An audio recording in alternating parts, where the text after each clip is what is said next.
अस्सलाम वालेकुम जी। आज मैं आपको बताऊंगा कि घर का लेंटर करने से पहले क्या क्या गलतियां जो होती हैं वो लोग करते हैं और किस तरह आप उनको मिनिमाइज कर सकते हैं ताकि आपकी जो लेंटर की भराई है या एक मजबूती जिसको हम कह सकते हैं वो आपको पूरी मिले। जो उसकी स्ट्रेंथ होती है, इतना लोग खर्चा करते हैं तो उस खर्चा जो है ना वो आपका वेलेट जाए। इस टाइम मैं मौजूद हूँ अपने सरगोदा प्रोजेक्ट साइट पे, जहाँ पर हम अपना लेंटर डाल रहे हैं। 12 मरला का ये घर है, डबल स्टोरी स्पेनिश डिजाइन घर है। इसकी पहले भी हम वीडियोस आपके साथ शेयर कर चुके हैं, लेकिन आज मैं उस डिटेल में नहीं जाऊंगा। आज मैं आपको टू द पॉइंट कुछ चीजें बताऊंगा ताकि जो गलतियां हैं आप उनसे बच सकें, जो ठेकेदार आपके साथ कर सकते हैं। तो जी सबसे पहले तो आपने करना होता है कि शटिंग आपने करानी होती है। शटिंग में आपने उसकी जो लेवल होता है वो आपने लाजमी चेक करना होता है। वो लेवल से ले लें, ऑटो लेवल से ले लें, या जो भी एक हैंड लेवल होता है उसके साथ आपने चेक करना होता है। उसके बाद अगर ऊपर आ जाए तो आपकी जो शटिंग प्लेट्स होती हैं वो ठीक हों और उनमें जो गैप्स हैं वो ना हो, जैसा कि आपको स्क्रीन पे भी नज़र आ रहा है। तो उस तरह आपने ये इन गलतियों से जो है ना वो बचना है।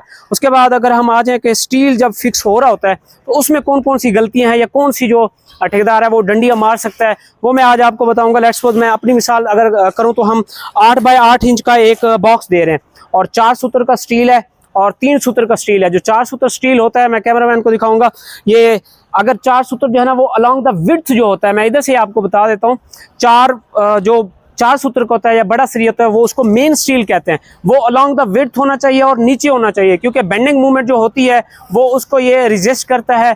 और जो डिस्ट्रीब्यूशन स्टील हम उसको कहते हैं, वो डिस्ट्रीब्यूशन या टेम्परेचर स्टील भी हम कहते होते हैं, वो छोटा सरिया होता है 3 सूत्र का, उसको अलोंग द लेंथ कहते हैं। अलोंग द विड्थ होता है बड़ा सरिया 4 सूत्र का, छोटी लेंथ में, चौड़ाई में, और जो लंबाई होती है वो छोटा सरिया होता है और वो ऊपर आता होता है। तो इस तरह आपने करना होता है। उसके बाद आपने इसकी जो तार होती है वो आपने चेक करनी होती है। हर एक छोड़ के बॉक्स आपकी तार जो है ना वो फिक्स होनी चाहिए। अगर नहीं होगी तो, क्योंकि आप जैसे मैं चल रहा हूँ इसके ऊपर, तार टूट जाएगी या ज्यादा गैप देता है तो वो फिर मजबूती जो होती है वो स्टील की नहीं रहती। तो ये एक छोटी छोटी चीज़ है। उसके बाद अगर हम आ जाएं बिजली के काम पे, क्योंकि वो भी जो शटिंग में आ जाता है, उसमें आपने 2 चीज़ें चेक करनी होती हैं। एक तो आपका आ जाता है कि आपने सिर्फ बिजली देनी है, क्योंकि पाकिस्तान में अब लोड शेडिंग बहुत ज़्यादा हो सकती है। अब क्लाइंट आपको कह सकता है कि जी मैंने अभी सोलर नहीं लगवाना, लेकिन क्योंकि जिस तरह बिजली के जो रेट्स हैं वो ऊपर जा रहे हैं, कल को उसके पास बजट आता है 4, 5, 6 लाख, तो कल को वो इस चीज़ को करता है। तो ये आपने पहले सोचना होता है, ऐसा ना हो कि क्लाइंट बाद में तोड़ रहा और वो फिर आपको खराब अल्फाज में याद करता रहे। तो मैं इस प्रोजेक्ट पे आपको दिखाऊं तो हमने सारा सिस्टम दिया है, सोलर का भी दिया है और इलेक्ट्रिसिटी का बैकअप कह सकते हैं, सोलर का बैकअप है और मेन जो है वापडा की इलेक्ट्रिसिटी यहाँ पे होगी। तो ये इन चीज़ों का ख्याल रखना है। उसके बाद जो गलतियाँ आती हैं वो मैं आपको बताता हूँ कि लोग क्या करते हैं, जो वाशरूम्स होते हैं या किचन होते हैं उनमें जो है ना बाद में कटिंग करते हैं, स्टील उसकी स्लैब की कटिंग करते हैं या बीम में कटिंग आ जाती है। वो उन चीज़ों से आपने बचना होता है। जैसे कि ये देखें, ये हमारा वाशरूम है, वाशरूम में हमने 4 इंच का पाइप, पीवीसी पाइप जो है वो पहले ही डाल दिया हुआ है, ताकि कल को जो है ना स्लैब में तोड़ाई या कोई ब्रेकिंग ना हो। इससे ये फ़ायदा होता है कि जब वो थोड़ा मारते हैं तो वो वाइब्रेशन होती है, तो उससे जो स्ट्रेंथ होती है स्लैब की, लेंटर की, वो कम हो जाती होती है।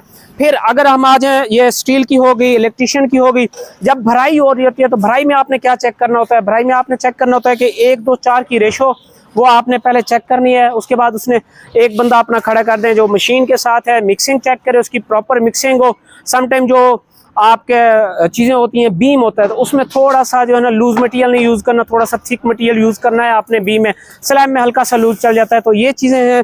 उसके बाद आपने ये चेक करना होता है, जैसे ये छिया है, मैंने अपना निशान लगाया हुआ है, ये आप देख सकते हैं, ये टेप है, ये टेप के साथ मैंने अपना 6 इंच की, क्योंकि हम स्लैब भरते हैं, 6 इंच का आपको ये लगा लेना है पहले, फिर आपने चेक करना है। इसकी दूसरी ऑप्शन भी हो सकती है कि आप पहले ही ना इस पे वर्टिकल स्टील जो है वो लगा दें, इस तरह 6-6 इंच के डिफरेंट लोकेशन पे 10-12 फुट के बाद, ये भी आप कर सकते हैं। दोनों ऑप्शन हो सकती हैं। अगर हम आए यहाँ पे चेक करें कि ये जो हमारी फाइनल अब है, तो ये आपने ऐसे चेक करना होता है कि 6 इंच है या नहीं है। तो हमने निशान ऑलरेडी लगाए हुए हैं, तो ये आप ऐसे इसको चेक कर सकते हैं कि ये जब गुम हो जाएगा तो इसका मतलब ये जो स्लैब है आपकी ये पूरी है। इस तरह आप इसको चेक कर सकते हैं। ये आपने चेक करना है, ये मार के सरिया। तो ये कुछ चेक एंड बैलेंस है। उसके बाद आपने बीम देने हैं या नहीं देने, ये भी आपने चेक करना होता है। लेट्स सपोज मैं आ जाता हूँ आगे, अगर कार पोर्च का स्पैन चेक करें तो वो थोड़ा सा बड़ा है, let's suppose 20 foot by 25 foot का है, तो आपका बीम जो है ना वो एक कैंटिलीवर पोर्शन बन जाता है। तो फ्रंट पे आपने लाजमी जो है ना वो बीम देना होता है। लेट्स सपोज मैं अब आए, यार देखें उसमें कोई आगे दीवार नहीं है तो हमने उसमें कैंटिलीवर बीम दिया है, तो ये चीज़ें भी चेक करनी होती हैं। उसके बाद आ जाते हैं, अगर हम सीढ़ी की बात करें तो सीढ़ी आप देख सकते हैं 3.5 फुट की सीढ़ी होनी चाहिए मिनिमम। अगर 10 या 12 मरले का घर है 3.5 फुट वाइड होनी चाहिए, और जो उसके स्टेप हैं उसको वर्टिकल स्टेप राइजर कहते हैं, वो 6 इंच से ज़्यादा नहीं होने चाहिए। अगर 6 इंच से ज़्यादा होंगे तो जब हम चढ़ते हैं ऊपर तो वो उसके आप थक ज़्यादा जाते होते हैं। और उसके बाद ये वर्टिकल जो है ये भी आपकी तकरीबन 35 डिग्री पे होना चाहिए। अगर ज़्यादा आप इंक्लाइन देंगे उसका क्या नुकसान होगा कि बंदा जल्दी जल्दी ऊपर चढ़ेगा तो वो थक जाता होता है। ये कुछ चीज़ें हैं, कुछ और चीज़ें हैं, ये आ जाएं। अब इलेक्ट्रिसिटी की मैं बात करूं तो ये आपने पूरी तरह इसकी जो बाइंडिंग वायर होती है ये आपने टाइट करनी है, ये मूव नहीं हो रही, इसका मतलब ये ठीक है। लेकिन फिर भी चेक एंड बैलेंस के लिए एक दिन पहले इलेक्ट्रिशियन काम करके मोस्टली चले जाते हैं, आपने उनके साथ पहले ही इस तरह की चीज़ डिस्कस करनी है कि आपने उधर रुकना है। जैसे हमारे ये भाई हैं, ये इधर ही मौजूद हैं, वो इस टाइम काम कर रहे हैं। साथ साथ आपने नीचे अखबार देना है या कुछ भी, कोई पेपर रख सकते हैं ताकि कंक्रीट जो है वो इसके नीचे ना जाए और बंद ना हो जाए। इससे ये फायदा होगा कल को आपकी ब्रेकिंग जो है ना वो कम होगी। साथ साथ लूज मटेरियल, आपको पता है एक चीज़ मैं भूल गया था, ये कवर आपने देने होते हैं। ये आप देख सकते हैं 1.5 इंच का आपने स्लैब में कवर देना है। 1 इंच से 1.5 इंच आप कवर दे सकते हैं। इसका ये होगा कि अगर आप कवर नहीं देते तो आपका स्टील जो है वो नीचे से नजर आ रहा होता है, कल को जंग के जो चांसेस हैं वो बढ़ जाते हैं, तो आपकी जो स्ट्रेंथ है स्लैब की वो भी कम हो जाती है।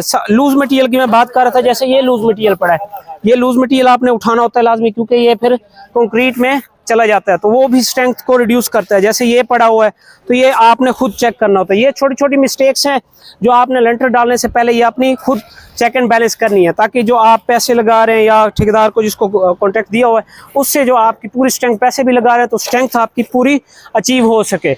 बाकी किसी भी किस्म की इंफॉर्मेशन के लिए आप हमारे स्क्रीन पे दिए गए कॉन्टैक्ट नंबर पर रब्ता कर सकते हैं और अपना होम कंस्ट्रक्ट करवा सकते हैं।